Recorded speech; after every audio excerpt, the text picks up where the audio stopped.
우리가 드라마를 보면 드라마는 항상 이렇게 전의 이야기와 또 다음의 이야기가 이어지죠. 그리고 드라마의 중요한 그 좀 핵심은 뭐냐면 이야기가 이게 늘어져서는 안 됩니다. 그래서 드라마가 이야기 전개가 지지부진하면 사람들이 고구마 몇 개 먹은 것처럼 사이다 없이 고구마 먹은 것처럼 답답하다라는 이야기를 하죠. 자, 이 요한계시록은 어떤 하나의 드라마, 그리고 뮤지컬 한 편을 보는 것 같은데 이 이야기가 지금 조금도 멈춤 없이 계속 쫙 진행이 되고 있습니다.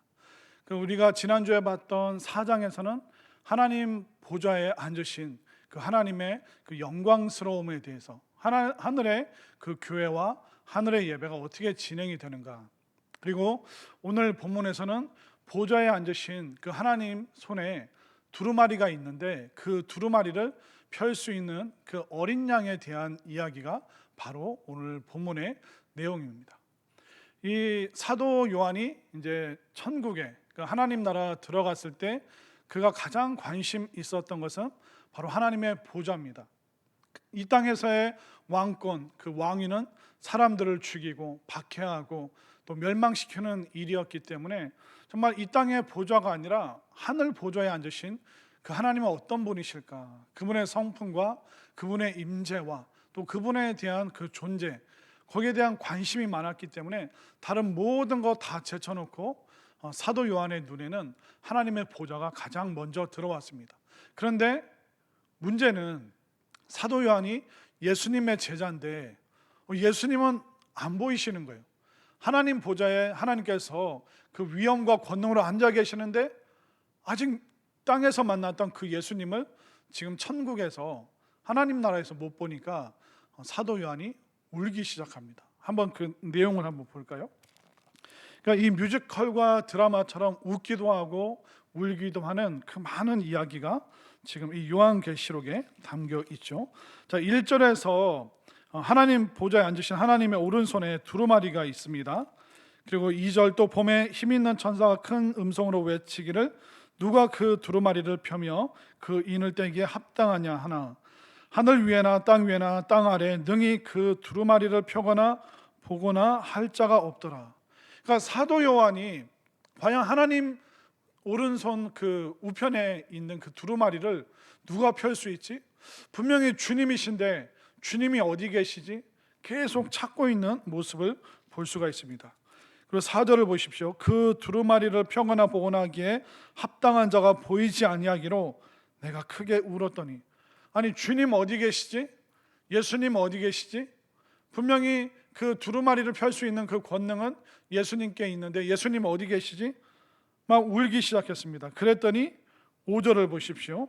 장로 중에 한 사람이 내게 말하되 울지 말라, 유대 지파의 사자 다윗의 뿌리가 이겼으니 그 두루마리와 그 7인을 떼시리라. 울고 있었는데 안심을 하는 거예요. 이 메시지를 통해서 바로 주님께서 그 두루마리를 펼치시겠구나. 그 6절을 보십시오. 내가 또 보니 보좌와 내 생물과 장로들 사이에 한 어린 양이 서 있는데, 그 하나님의 그 권위와 권세 거기에 압도되다 보니까 어린 양이 보이지 않는 거예요. 근데 그 어린 양의 모습이 일찍이 죽임을 당한 것 같더라. 그에게 7뿔과 7눈이 있으니 이 눈들은 온 땅에 보내심을 받은 하나님의 7영이더라. 그러니까 예수님께서 그 위엄과 그 권세 사이에 있는 어린 양, 이미 죽은 것 같은 그 모습, 바로 십자가의 그 모습으로 지금 사도 요한에게 예수님이 보여지고 있는 것입니다. 그런데 또 그와 반대로 6절 후반에 보면 그에게, 그러니까 예수님께 7뿔과 7눈이 있으니, 그러니까 7뿔은 힘과 권능을 상징합니다. 또 7눈이라는 것은 뭐냐면 지혜와 통찰력을 말하는 겁니다. 그러니까 예수님께 지혜와 통찰력 그리고 권위와 그 권세가 그 어린 양의 모습에서 지금 보이고 있다라고 사도 요한이 말하고 있습니다. 그렇기 때문에 오늘 본문은 그 하나님 보좌 거기에 계신 하나님께서 두루마리를 가지고 계시는데 이 두루마리를 펼 수 있는 사람이 과연 누구신가? 그분이 바로 예수님이시구나. 그러니까 4장에서는 보좌에 앉으신 그 하나님의 모습, 또 오늘 5장 하늘의 교회, 하늘의 예배에서는 예배받기 합당하신 그 자격을 갖추신 그 예수님의 모습에 대해서 오늘 본문이 쭉 이야기를 하고 있습니다. 그런데 1절부터 좀 차근히 볼까요? 1절, 내가 봄에 보좌에 앉으신 이의 오른손에 두루마리가 있으니 안팎으로 섰고 7인으로 봉하였더라. 자, 안팎으로, 그 옛날에는 그 책을 어떻게 만들었냐면 이렇게 긴 나무가 있으면 나무 양쪽에 종이를 말았습니다. 그래서 종이로 말아서 이렇게 쭉 하나의 두루마리로 되어 있으면 이걸 이렇게 펴면서 돌리면서 이걸 쭉 펴고 또 이쪽을 감고 이쪽을 펴고 그렇게 하면서 이제 책을 읽었습니다. 그래서 그 당시의 모습으로 2000년 전의 모습으로 그 책을 묘사하고 있는데 보통은 안쪽에만 그 글을 쓰거든요. 그런데 이건 안팎으로 안에도 쓰여져 있고 밖에도 두루마리 바깥에 그 감겨 있는 모든 곳에도 지금 다 내용이 적혀져 있다. 그 말은 뭐냐면 굉장히 그 내용이 자세하고 세밀하고 한 개도 빠짐없이 그 모든 내용이 그 두루마리에 쓰여 있기 때문에 안팎으로 지금 내용이 다 쓰여져 있다라고 말하고 있습니다. 그리고 7인으로 봉하였다라. 자, 옛날 그 편지나 그런 걸 받을 때는 그 편지를 이렇게 딱 접으면 이 접은 부위를 뭘로 양초 색깔이 있는 그 붉은색이나 금색으로 된 그 양초를 녹여서 그게 딱 붙어 있어서 그리고 거기다 도장을 찍습니다. 그리고 나서 이제 그걸 사람을 통해서 주면 그 양초가 훼손되지 않았으면 이게 탁 뜯어서 보면서 왕이 나에게 보냈구나, 다른 나라에 있는 누가 보냈구나, 그렇게 봉인을 했습니다. 그래서 우리가 이렇게 편지 봉투나 그런 것도 어떻게 하니까 도장을 꾹꾹꾹 귀퉁이에 또 중간에 도장을 찍어서 사람들이 이걸 아무도 뜯어보지 않았다, 그런 의미로 도장을 인이라고 하잖아요. 도장 인자를 쓰죠. 그것처럼 그 누구도 뜯어볼 수 없도록, 누구도 개봉할 수 없도록 7개의 인, 보통은 한 개의 도장을 찍는데 7개의 도장으로 되어 있는 것처럼 누구도 감히 손댈 수 없고 누구도 개봉할 수 없는 그 내용들이 바로 하나님 오른손에 있는 그 두루마리에 안팎으로 엄청나게 자세한 내용들이 그 책에 두루마리에 쓰여져 있는 것입니다. 그러면 그 안팎에 쓰여진 내용이 무엇인가? 다른 데로 넘어가시면 안 되고 다음 주에 볼 6장으로 가면 됩니다. 그래서 6장에서 16장까지는 그 두루마리 7개의 인으로 되어 있는데 그걸 탁 펼치고 또 하나 또 딱 뜯고 그 인을 7개를 뜯는 그 내용들, 그리고 7개의 금 대접에서 내려오는 심판들. 그래서 오늘 5장이 끝나면 6장부터 16장까지는 이 땅에 임하게 될 그 무서운 심판에 대한 내용들이 자세하게 나와 있습니다. 그래서 7인, 그리고 7나팔, 7금 대접, 그 인이 뜯어질 때마다 어떤 심판이 있는가, 그 나팔 소리가 들릴 때 어떤 심판이 있는가, 또 그 대접에서 그것이 쏟아 부어질 때 그곳에서 어떤 심판이, 어떤 재앙이 이 땅에 임하게 되는가. 그래서 그 무서운 심판의 내용이 6장부터 16장까지 굉장히 거침없이 한 번에 쫙 이야기가, 그러니까 이 뮤지컬이 조금도 멈추지 않고 굉장히 검은색, 붉은색, 수많은 색깔로 지금 번쩍번쩍하면서 그 당시 사람들은 이걸 읽고 있는 거예요. 우리가 이게 판타지 소설이나 그런 걸 보면 이게 박진감 넘치면서 스릴러나 그런 소설을 보면 이야기가 굉장히 빠르게 전개가 됩니다. 그거랑 똑같이 지금 사도 요한이 이게 화려한 엄청난 뮤지컬을 보여주는 것 같은 그런 심정으로 이 내용을 쓰고 있는 것이죠. 그래서 이 7개 인의 내용이 무엇이냐, 그걸 그냥 6장부터 16장까지 읽으면 그 내용이 다 나오게 되는 겁니다.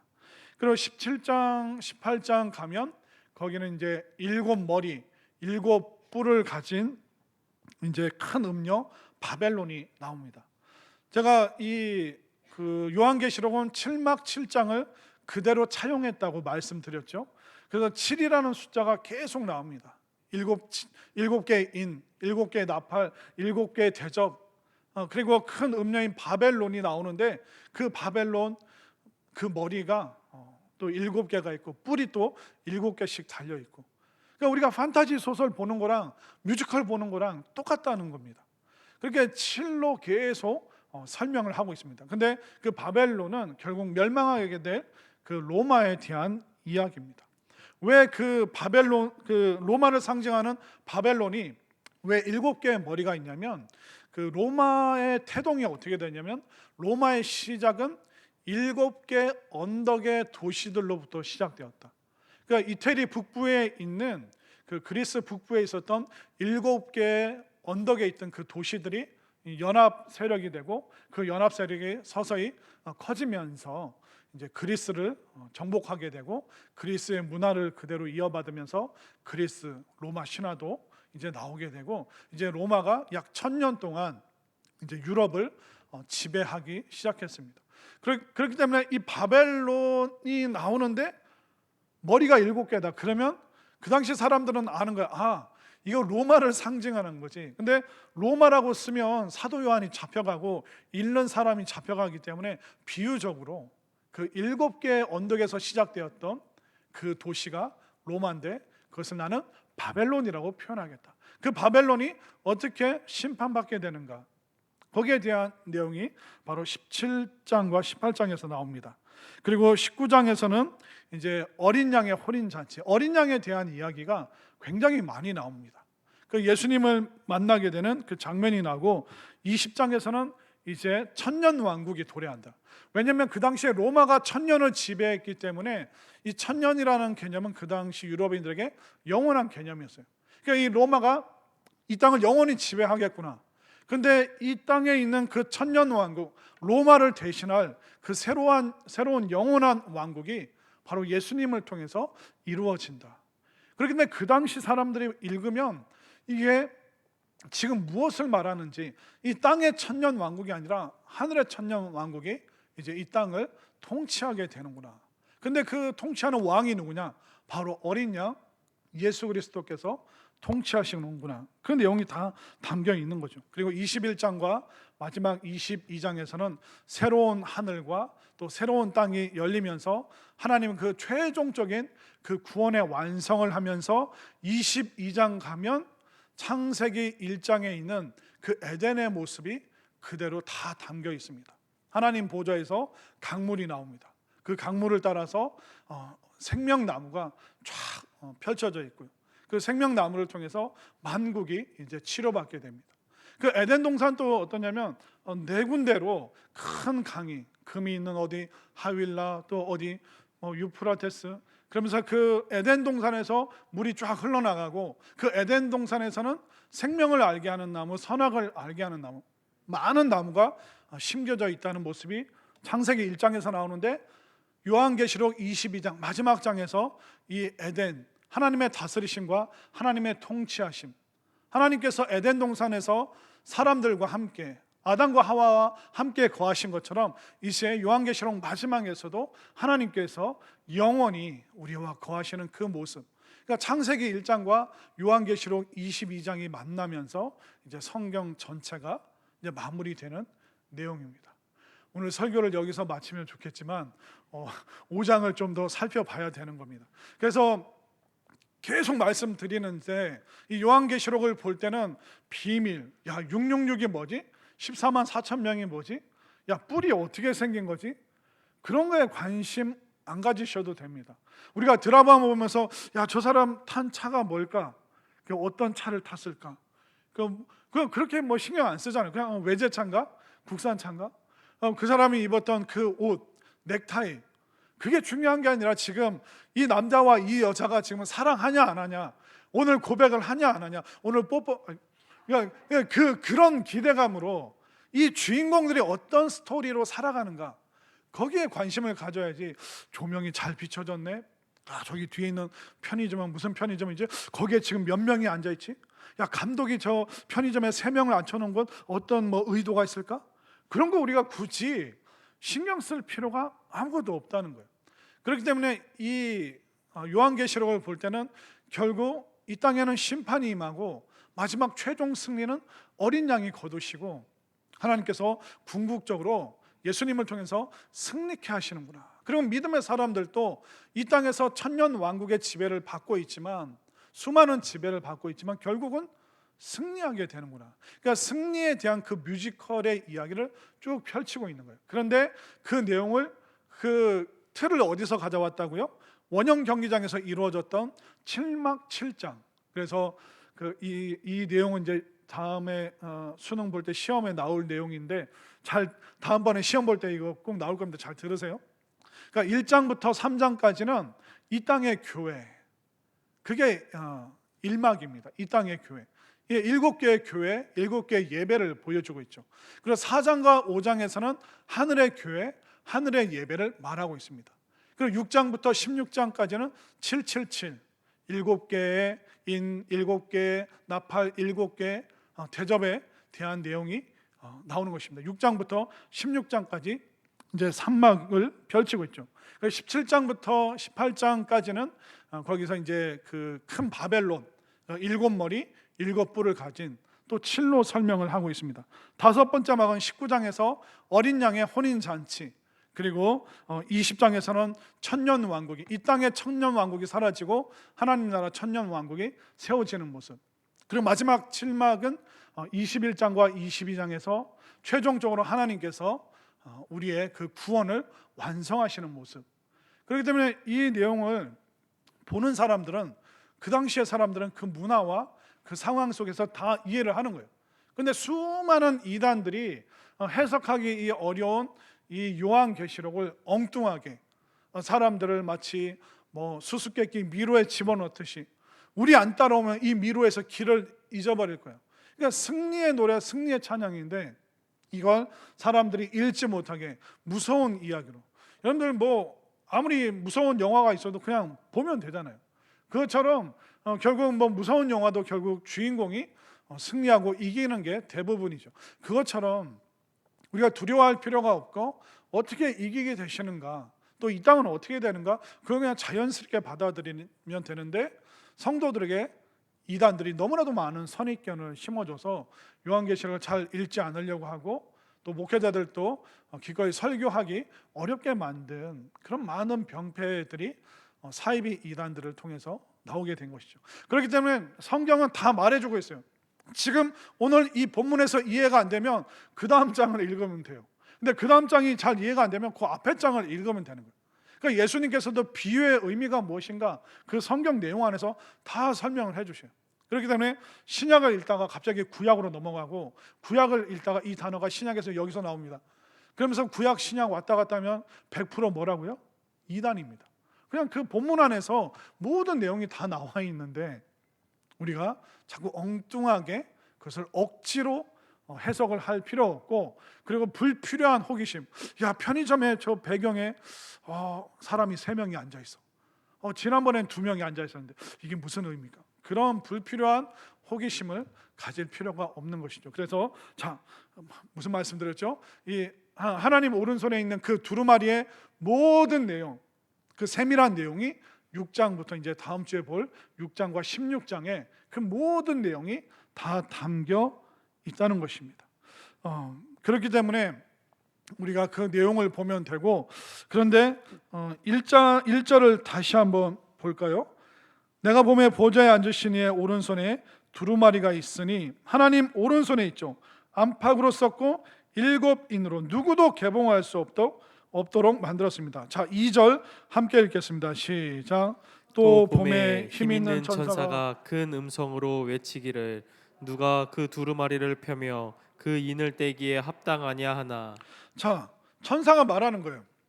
하나님 오른손에 있는 그것을 감히 누가 펼칠 수 있겠는가? 그러니까 이 땅에 일어날 그 모든 일들에 대해서 감히 저걸 펼칠 수 있는 자격이 있는 사람은 그 누구도 한 사람도 없다. 인류 역사 속에서 사람들 중에서는 있을 수가 없다라고 이미 천사가 설명을 하고 있습니다. 그런데 우리는 자꾸 미래를 알려고 하고, 내일을 알려고 하고, 또 이게 어떻게 될 것인가 남들보다 미리 알고 싶어하는 마음들이 있습니다. 그러다 보니까 사람들이 계속 그 인류 문화 속에서 미래를 점치기 위해서 만들어낸 책이 굉장히 많습니다. 그러니까 중국에서는 그 주역이라는 그 뭐 64괴를 아시죠? 그 64괴 그게 뭐 음양과 또 오행 그런 걸로 이제 복잡하게 계산을 해서 이게 뭐 그 뭐죠? 뭐 불과 물이 만나면 뭐고 또 나무와 금이 그 뭐 금속이 만나면 뭐고 이제 그런 식으로 계속 해석한 게 64괴고 그걸 뽑아서 오늘의 운세를 사람들이 만드는 거예요. 그러니까 그걸 뽑아서 이제 미래를 알고 싶은 거죠. 근데 그 내용이 어제 건지 오늘 건지 내일 건지 알 수가 없잖아요. 그러나 그 똑똑한 중국 사람들이 그 64괴 주역으로 인간의 운명을 점칠 수 있고 그리고 이 주역을 알면 인간이 그 불행한 운명을 피할 수 있다. 사람들 마음에 얼마나 이게 솔깃한 겁니까? 그래서 돈을 주고 그 점괘를 얻게 되고 점괘가 이제 64괴에서 나온 거예요. 그래서 점괘를 얻어서 미래를 알고 불행을 피하려고 했던 게 이제 중국의 주역입니다.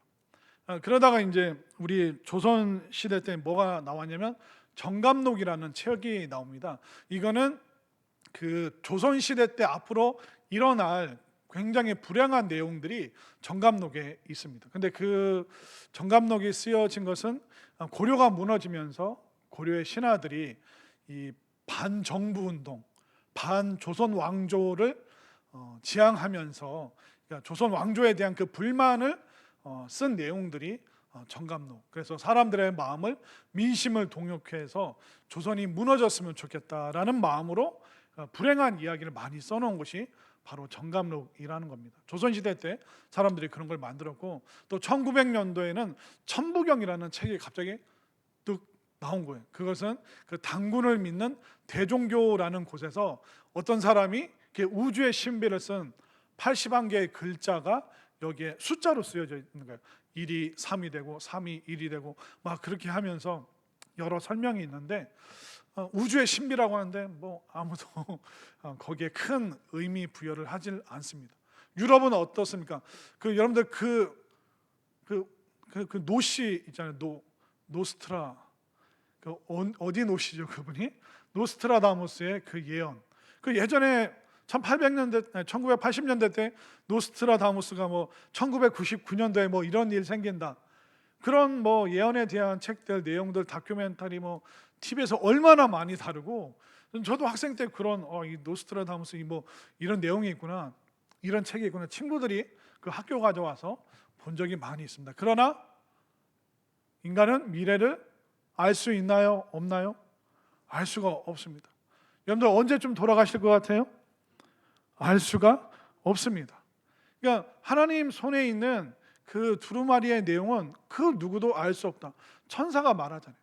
이 땅에 누구를 어디를 둘러봐도 그것을 열 수 있는 그 자격을 가진 사람은 아무도 없다라고 말하고 있습니다. 그렇기 때문에 여러분들이 엉뚱한 미혹이나 그런 유혹에 절대로 넘어가지 마시기를 바랍니다. 자, 그러면 그 두루마리를 펼 수 있는 그 자격이 누구에게 있는가? 자, 5절 말씀 읽겠습니다. 함께 읽겠습니다. 시작.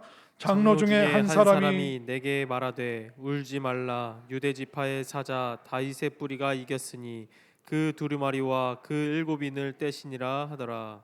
자, 중간에 보면 유대 지파의 사자 다윗의 뿌리가 이겼으니, 유대 지파의 사자, 여기서 사자는 말을 전하는 사람이 아니라 여러분들 동물에서 본 그 어흥, 라이온, 사자 아시죠? 그 사자를, 그 동물의 왕인 사자를 말하는 겁니다. 그러니까 유대 지파의 라이온, 다윗의 뿌리가 이겼으니, 그러니까 예수님을 지금 사자로, 라이온으로 표현하고 있는데, 여러분 아마 뭐 J.R.R. 톨킨 반지의 제왕 아시죠? 그 판타지 소설, 그 영화도 나왔고요. 근데 이 톨킨이랑 또 친구가 누가 있냐면 그 C.S. 루이스라는 기독교 작가가 있습니다. 이분이 또 이 톨킨의 반지의 제왕의 그 자극을 받아서 기독교 세계관으로 쓴 게 나니아 연대기라는 판타지 소설이에요. 거기에 보면 아슬란이라는 사자 왕이 나오는데 이 사자 왕이 죽었다가 다시 살아나게 됩니다. 그래서 나니아 연대기 속에 나오는 그 사자 왕, 그 아슬란이라는 그 힌트를 어디서 따왔냐면 바로 이 말씀을 묵상하다 유대 지파의 라이온 사자 다윗의 뿌리가 이겼으니, 그러니까 예수 그리스도가 결국 승리하신다라는 그런 내용들이 나니아 연대, 그러니까 기독교적 세계관을 사람들이 많이 볼 수 있는 소설로 썼고, 또 톨킨이라는 작가도 그런 어떤 방대한 그 상상력으로 그 내용들을 썼는데 다 기독교적인 세계관이라 볼 수는 없고 선과 악의 대결. 근데 그 악이 결국 무너지고 선이 승리한다. 근데 C.S. 루이스가 쓴 나니아 연대기가 조금 더 어떤 성서적이고 또 예수님께 조금 더 초점을 맞춘 그런 내용이라고 여러분 보시면 될 것 같습니다. 그래서 어떤 이단들은 자꾸 요한계시록으로 사람들을 미혹해 하는데, 어떤 사람들은 그 한 구절 예수님을 사자로 표현하네. 와, 이 승리와 이 강력함, 거기에 감동을 받아서 아슬란이라는 아슬란은 결국 터키어인데 그 터키에서 사자를 아슬란이라고 부릅니다. 우리는 라이온이라고 부르죠. 그리고 그 라틴어로는 레옹, 이걸 또 이제 사자라고 부르는데, 그런 다양한 언어를 조합을 해서 C.S. 루이스는 예수님을 상징하는 아슬란이라는 사자 왕을 소설로 풀어내는 것을 볼 수가 있죠. 그렇기 때문에 어떤 세계관, 어떤 신앙으로 성경을 보느냐, 세상을 보느냐가 그 사람의 운명을 이렇게 바꿀 수도 있고, 악 영향을 끼칠 거냐, 선한 영향력을 끼칠 거냐. 그래서 말씀을 제대로 보고 잘 묵상하는 게 너무 중요하죠. 결국 지금 말하고 있는 것은 뭐냐면, 결국 예수님께서 승리하신다인데, 근데 그 예수님을 어린 양, 죽임당한 어린 양으로 표현하면서 또 요한계시록은 예수님을 사자라고 표현하잖아요. 그러니까 이 말씀이 지금 충돌하지 않습니까? 죽임당한 그 어린 양과 사자는 전혀 달라요. 근데 이 말씀을 보면서 이게 뭘 의미하는 걸까? 제가 깨닫는 건 뭐냐면, 어린 양을 통해서 사자 왕까지, 그러니까 예수님의 그 십자가 고난이라는 피 흘림이라는 그 죄사함을 통해서 결국 예수님께서 궁극적으로 사자처럼 승리하시고 그 거대한 위엄을 온 땅에 보이신다. 그래서 마치 이어지지 않을 것 같은 이 이미지, 이 어린 양과 사자가 어떻게 연결되는가? 바로 어린 양이 바로 사자까지 나아가는 모습이 바로 예수님의 모습이라는 것을 오늘 보여주고 있는 것입니다. 근데 제일 중요한 건 뭐냐면 자격이에요. 자격. 우리에게는 자격이 없어요. 그 누구도 그 하나님 손에 있는 그 두루마리를 공개할 수가 없습니다. 오픈할 수가 없습니다. 오픈할 수 있는 자격은 누구예요? 어린 양이시면서 사자 왕으로 등극하시는 예수님만이 그 자격이 있다. 그래서 오늘 성경에서는 합당하다라는 표현이 나옵니다. 자, 2절 맨 끝에 보면 그 인을 떼기에 합당하냐, 4절에 그 두루마리를 펴거나 보거나 하기에 합당한 자가 보이지 아니한다. 자, 9절로 가보면 그들이 새 노래를 불러 이르되 두루마리를 가지시고 그 인봉을 떼기에 합당하시도다. 이제 합당하다는 표현이 나오죠. 12절 큰 음성으로 이르되 죽임을 당하신 어린 양은 능력과 부와 지혜와 힘과 존귀와 영광과 찬송을 받으시기에 뭐 하시도다? 합당하도다라고 성경은 말하고 있습니다. 이 합당하다는 게 뭐냐면 자격이 있다는 거예요. 누가 그 하나님의 그 말씀을, 예언의 말씀을 우리에게 줄 수 있는가? 오직 예수 그리스도, 어린 양에서 사자로 나아가시는 그 죽음을 통해서 궁극적으로 승리하시는 그 예수님만이 자격이 있으시고 적합하시고 가장 합당한 분이시라는 것을 여러분들 믿으시길 바랍니다.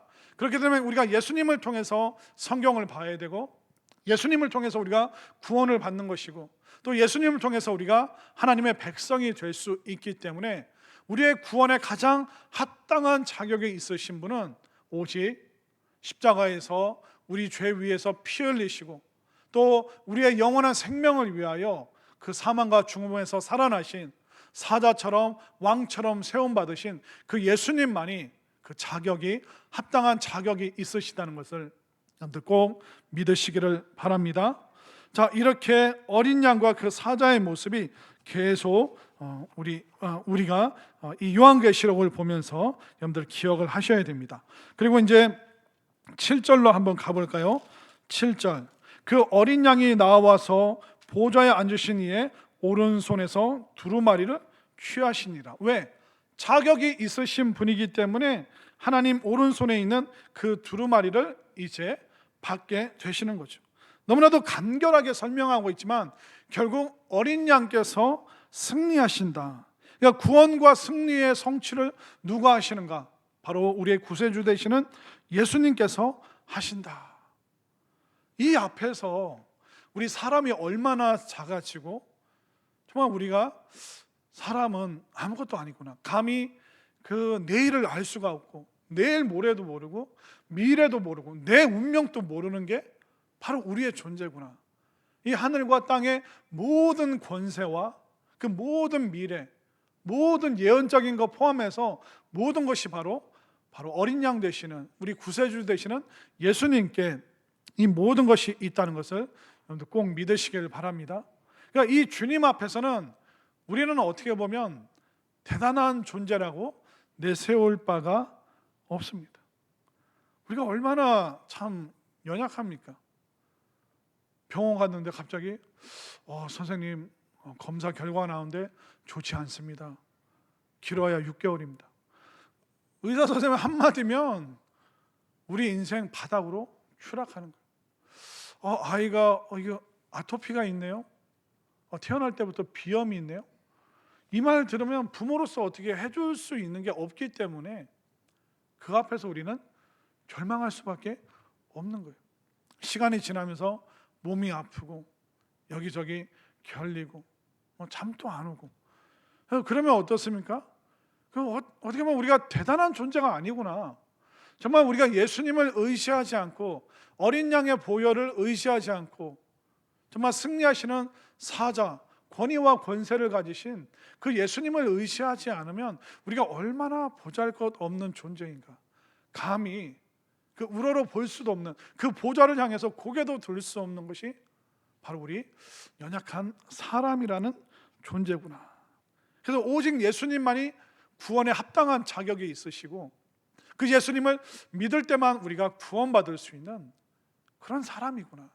그렇기 때문에 이 보좌에 앉으신 하나님과 그 위엄과 권세가 있는 그 두루마리를 취하신 그 예수님, 이 예수님을 우리가 믿지 않고서 어떻게 감히 우리가 온전한 삶을 살았다라고 말할 수 있겠습니까? 어떻게 보면 우리는 그 주님 앞에서 대단한 존재가 아니에요. 근데 오늘 또 요한계시록 말씀을 5장 말씀을 보면 사람이 대단한 존재가 아닌데 사람이 대단할 때가 있습니다. 그때가 언제냐면 기도하는 사람은 대단하다라고 오늘 성경은 말하고 있습니다. 자, 8절 말씀 함께 읽겠습니다. 시작. 그 두루마리를 취하심에 내 생물과 24장로들이 그 어린 양 앞에 엎드려 각각 검은고와 향이 가득한 금 대접을 가졌으니 이 향은 성도의 기도드리라. 자, 이제 사람의 모습, 사람의 그 흔적이 잠깐 등장하는데 어디서 등장합니까? 금 대접을 가졌으니 이 향은 성도의 기도드리라. 우리가 주님의 그 보좌 앞에서 우리는 아무것도 아니에요. 대단한 존재가 아니에요. 그러나 누구만 대단한 존재가 된다고요? 기도하는 사람들만이 대단한 존재가, 그 나라에 합당한 존재가 된다는 것을 우리가 알 수가 있습니다. 구약에서 이 금 대접 안에는 보통 불을 피우는 그런 역할이 바로 금 대접의 역할이었습니다. 그래서 그 불을 피웠는데 이제 요한계시록 말씀을 보니까, 신약의 말씀 보니까 그 금 대접의 불이 아니라 성도들의 기도의 향기로, 성도들의 기도로, 그 불이 성도들의 기도로 바뀐다라는 것을 우리가 알 수가 있습니다. 그런데 이 성도들의 기도가 얼마나 귀하면 그것을 어떤 대접이요? 본차이나? 코렐? 그게 여러분들 집에 금 대접 하나씩은 다 있죠. 여러분들 금으로 대접을 만들 정도면 얼마나 대단한 겁니까? 근데 그 성도들의 그 기도가 어디에 담기냐면 나무 그릇도 아니고 진흙 그릇도 아니고 너무나 그 기도가 너무나도 귀하기 때문에 주님께서 그 기도를 금 대접에 다 담으시는데, 근데 그 기도가 향기, 주님께서 맡으시기에 좋은 향기가 바로 성도들의 기도의 향기임을 믿으시길 바랍니다. 그렇기 때문에 우리가 기도할 때 이 기도가 하늘로 올라가는 건가? 하나님께서 들으시는 건가?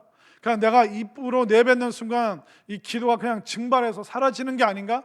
별의별 의구심이 다 들겠지만 여러분들의 기도는 향이 있는 금대접에 담을 수 있는 그 귀한 기도가 될 수 있음을 꼭 믿으시기를 바랍니다. 그럼 누구의 기도의 향기가 많이 올라가 있을까요? 그리고 우리의 기도는 향기인가 아니면 악취인가 잘 생각을 해봐야 됩니다.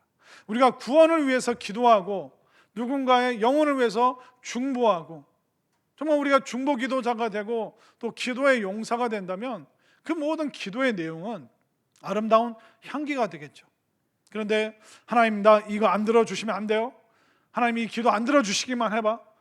우리가 마치 그 기도를 하나님을 협박하듯이, 아니면 내 모든 욕망과 욕심을 그 기도의 내용에 꽉꽉 채운다면 아마 그것은 금대접에 합당하지 않는 악취가 나는 그런 기도이지 않을까요? 우리가 향기가 나면 그 향기가 어디서 나는지 찾아가게 됩니다. 근데 악취가 나면 어떻습니까? 그 악취가 나면 우리가 멀어지게 됩니다. 우리의 기도는 향기가 나는 기도인지 악취가 나는 기도인지, 내 욕심껏, 내 욕망껏 내세우는 기도인지, 아니면 하나님 받으시기에 합당한 중보의 기도, 영혼을 위한, 구원을 위한, 전도와 선교를 위한 영혼을 세우는 그 기도가 되어서 정말 우리 모두의 기도가 주님께서 기뻐하시고 또 가까이 하기를 원하시는 그 아름다운 향기가 나는 기도가 될 수 있기를 간절히 소망합니다. 자, 그리고 또 9절 말씀을 한번 볼까요? 9절 말씀, 그들이 새 노래를 불러 이르되, 함께 읽겠습니다. 시작. 두루마리를 가지시고 그 인봉을 떼기에 합당하시도다. 일찍이 죽임을 당하사 각 족속과 방언과 백성과 나라 가운데서 사람들을 피로 사서 하나님께 드리시고.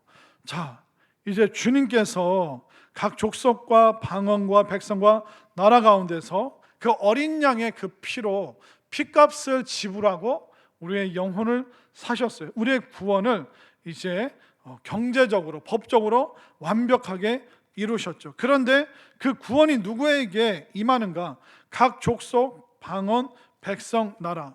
이건 뭐냐면 이스라엘이 아니라 온 인류, 백인, 흑인, 황인, 황인종 그 아무 상관없이 모든 각 족속, 모든 사람들 가운데 바로 주님의 그 구원이 임하는 이 모습이 우리 모두의 기도의 제목이 될 수 있기를 바랍니다. 그뿐만 아니라 10절을 보십시오. 그들로 우리 하나님 앞에서 나라와 제사장들을 삼으셨으니, 그러니까 구원받은 사람이 나라와 제사장이 된다는 건 뭐냐면 이 나라는 정확하게는 공동체라는 뜻입니다. 구원받은 사람이 홀로 존재하는 것이 아니라 구원받은 사람들이 공동체로 존재하고 또 제사장들이 되었다. 제사장의 역할이 뭡니까? 사람들을 대신해서 하나님 앞으로 나아가는 것입니다. 그렇기 때문에 여러분들이 직접 하나님께 나아가서 경배하고 예배하고 기도를 올려드릴 수 있는 그 역할을 우리 공동체 안에서 잘 감당해 주시길 바랍니다. 그렇기 때문에 이 가정 안에서, 여러분들 일가 친척 안에서 누가 여러분들 가정 가문의 제사장입니까? 바로 나 자신이 내가 자녀들, 또 남편, 아내, 또 우리 모든 가족들의 그 모든 문제를 가지고 나아가는 그 제사장의 역할을 여러분들이 친히 감당하시기를 바랍니다. 이건 누가 대신 해줄 수 있는 것이 아닙니다. 또 이 나라와 이 민족을 위해서 누가 제사장 역할을 해야 됩니까? 누가 하나님 앞에 나가서 금과 같은 향기나는 기도를 해야 됩니까? 우리가 해야 되는 거예요. 나라로 부르셨다는 건 공동체로. 그렇기 때문에 우리 학교를 위해서 내가 기도하고, 이 나라와 민족과 열방을 위해서 내가 제사장 역할을 감당해서 하나님께 직접 나가 예배하고 기도하는 그 역할을, 그 사명을 여러분들이 꼭 감당해 주시기를 바랍니다. 자, 또 11절을 볼까요? 지금 이게 하늘 교회에서 드리는 하늘 예배예요. 그러니까 우리가 쭉 지금 예배를 드리는 거예요. 자, 11절을 보겠습니다. 11절 함께 읽습니다. 시작. 내가 또 보고 들음에 보좌와 생물들과 장로들을 둘러선 많은 천사의 음성이 있으니 그 수가 만만이요 천천이라. 자, 이제 그 하나님 그 하늘의 교회에 있는 모든 구성원들이 음성 이제 찬양을 하는데 그 수가 만만이요 천천이라. 이거는 셀 수 없을 정도로 많다는 겁니다. 여러분들 그 연합 찬양대 혹시 그런 찬양을 뭐 광장이나 아니면 큰 뭐 공설 운동장 이런 데서 연합 찬양대 수백 수천 명이 부르는 것도 굉장히 웅장하고 감동이 있습니다. 그런데 하늘 교회에 속한 그 모든 공동체 구성원들이 천천히요 만만히요 셀 수도 없는 뭐 수억 명의 사람들이 그 찬양을 한다면 이건 우주의 대합창이 될 수밖에 없는 것입니다.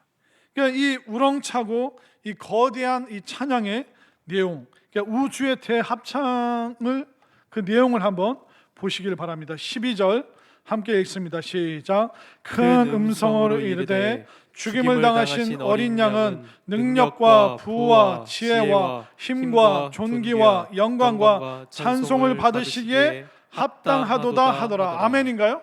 아멘. 자, 결국 이 예배의 결론이 어디로 가고 있는가? 어린 양에게는 합당한 자격이 있다. 근데 이 어린 양에게는 7 그 속성이 있는데 그 속성이 몇 가지가 나올까요?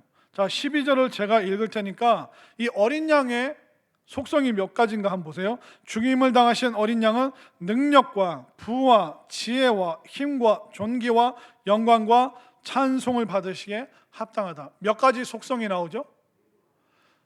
그러니까 요한계시록 보면 계속 7을 자꾸 연상을 하셔야 돼요.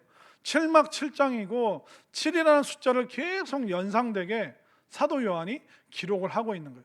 어린 양이신 예수님의 속성이 7가지밖에 없겠습니까? 그러나 그분에게는 예수님께는 능력이 있어요. 부유함이 있고 지혜도 있고 그분이 또 사자 왕으로 존재하시기에 힘과 존귀와 영광 또 모든 그 우주의 대합창을 받으시기에 합당한 그 자격을 누가 가지고 있으시다고요? 어린 양 대신 예수님께 이 모든 것이 다 있다라고 말하고 있습니다. 결국 이 하늘의 예배를 우리가 땅에서 이렇게 드려야 되는 거예요. 주일날 예배 드릴 때 목사님 설교 들었으니까 오케이 안 늦었네. 오늘 예배 다 드렸어. 그게 아니라 우리가 기도할 때 장로님들이 아니면 권사님들, 안수집사님들이 그분들이 오후 예배 때나 언제든지 대표 기도할 때 그 기도가 우리의 마음과 함께 하나님 앞으로 상달되는 거예요. 이건 상상이 아니라 제가 여러분들 듣기 좋으라고 드리는 말씀이 아니라 성경이 기록하고 있기 때문에 정말 저 기도가 하나님 받으시기에 합당한 향기로운 제물이 되길 원합니다. 또 우리가 찬양을 할 때 그냥 힘없이 그냥 하는 둥 마는 둥 하는 게 아니라 우주의 대합창에 참여한 이 하늘의 예배처럼 우리가 이 땅에서도 얼마든지 또 마땅히 이 찬양 받으시기에 합당하신 이 예수님을 높여드리는 이 찬양에 여러분들 전심으로 참여해 주시기를 바랍니다. 자, 끝이 아니죠. 자, 13절 함께 읽겠습니다. 시작.